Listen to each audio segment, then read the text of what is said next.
வணக்கம். நம்ம எல்லோரும் ஸ்கூல், காலேஜ்ல கட்டுரை எழுதியிருப்போம் இல்லையா? ஆனா நாம அடிக்கடி பயன்படுத்துற இந்த கட்டுரைங்கிற இலக்கிய வடிவம் எப்படி உருவாச்சு? அதுக்கு ஏன் அந்த பேர் வந்துச்சு? நம்ம தமிழ் இலக்கியத்துக்குள்ள அது எப்படி நுழைஞ்சது? வாங்க, கட்டுரையின் இந்த சுவாரஸ்யமான கதைய நம்ம ஒன்னா சேர்ந்து பார்க்கலாம். முதல்ல ஒரு சிம்பிளான கேள்வி. கட்டுரைனா என்ன? ஏதோ ஒரு தலைப்ப பத்தி எழுதுறதுன்னு நமக்கு தெரியும். ஆனா ஒரு இலக்கிய வடிவமா, அதோட உண்மையான அர்த்தம் என்னன்னு நம்ம என்னைக்காவது நிதானமா யோசிச்சிருக்கோமா? எந்த ஒரு விஷயத்தையும் புரிஞ்சுக்க அதோட பேர்ல இருந்து ஆரம்பிக்கிறது தான் ஒரு நல்ல வழி. வாங்க, கட்டுரைங்கிற வார்த்தை எங்கிருந்து வந்துச்சு, அதோட தொடக்கம் என்னன்னு முதல்ல பாப்போம். இப்போ இங்க ஒரு ரொம்பவே சுவாரஸ்யமான விஷயம் இருக்கு. ஆங்கிலத்துல எஸ்ஸே அப்படிங்கிற வார்த்தை எஸ்ஐ அப்படிங்கிற ஒரு பிரெஞ்சு வார்த்தையில இருந்து வருது. அதுக்கு அர்த்தம் என்ன தெரியுமா? முயற்சி செய்வது. அதாவது ஒரு விஷயத்த பத்தி முழுசா தெரிஞ்சுக்கிட்டு கடைசி வார்த்தையா சொல்லாம அத ஆராய்ந்து பாக்குற ஒரு முயற்சி தான் எஸ்ஸே. ஆனா நம்ம தமிழ்ல பாருங்க, கட்டுரை.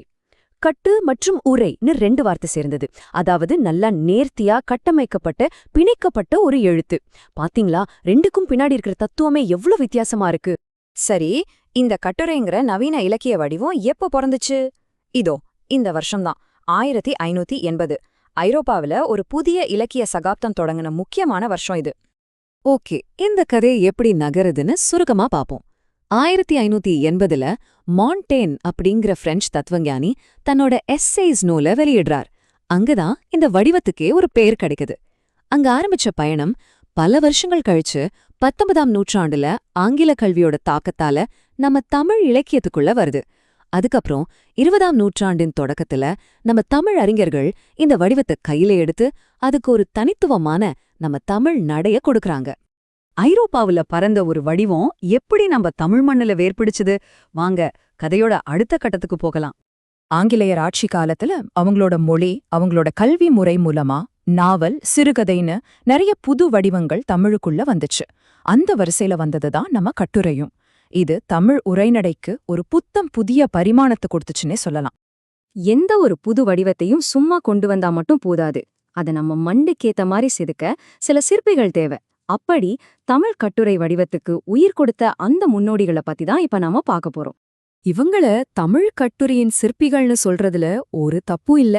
ஏன்னா இவங்க தான் அந்த வெளிநாட்டு வடிவத்தை அப்படியே காப்பி அடிக்காம நம்ம தமிழ் மொழிக்கும் கலாச்சாரத்துக்கும் ஏத்த மாதிரி அழகா மாத்தினவங்க. இந்த பட்டியலை பாருங்களேன். தமிழ் இலக்கியத்தோட ஜாம்பவான்கள் ஊவேசா, திருவிகா, மறைமலையடிகள், சோமசுந்தர பாரதியார், சேதுப்பிள்ளைன்னு பெரிய பெரிய ஆளுமைகள் எல்லாம் இந்த கட்டுரை வடிவத்தை வளர்த்தெடுத்திருக்காங்க. இவங்க ஒவ்வொருத்தருக்கும் ஒரு தனி ஸ்டைல் இருந்துச்சு. அதுல சிலரை பத்தி கொஞ்சம் விரிவா பாப்போம். முதல்ல நம்ம யார்கிட்டயும் அறிமுகப்படுத்தவே தேவையில்லாத தமிழ் தாத்தா ஊவே சாமிநாதையர். நம்ம பழந்தமிழ் இலக்கியங்களையெல்லாம் ஓலைச்சுவடியிலிருந்து மீட்டெடுத்த மாபெரும் அறிஞர். அவரோட பங்களிப்பு ரொம்பவே ஸ்பெஷல். அவர் என்ன பண்ணுவாருன்னா, பழைய ஓலைச்சுவடிகளெல்லாம் தேடி எடுத்து புத்தகமா போடுவார். அப்படி போடுற ஒவ்வொரு புத்தகத்துக்கும் ஒரு நீண்ட முன்னுரை எழுதுவார். அந்த முன்னுரைகள், அடேங்கப்பா, அதுவே ஒரு ஆழமான ஆராய்ச்சி கட்டுரை மாதிரி இருக்கும். இப்படிதான் அவரோட கட்டுரைகள் உருவானது. அடுத்ததா தமிழ் உரைநடையோட முகத்தையே மாத்தின திருவிகா. இவரோட எழுத்து நடை இன்னைக்கும் பலருக்கும் ஒரு பெரிய இன்ஸ்பிரேஷன். இவரோட நடைய ஒரே வரியில சொல்லணும்னா அது நீரோட்டம் போன்ற நடை. பேர்லயே அர்த்தம் இருக்கு பாருங்க.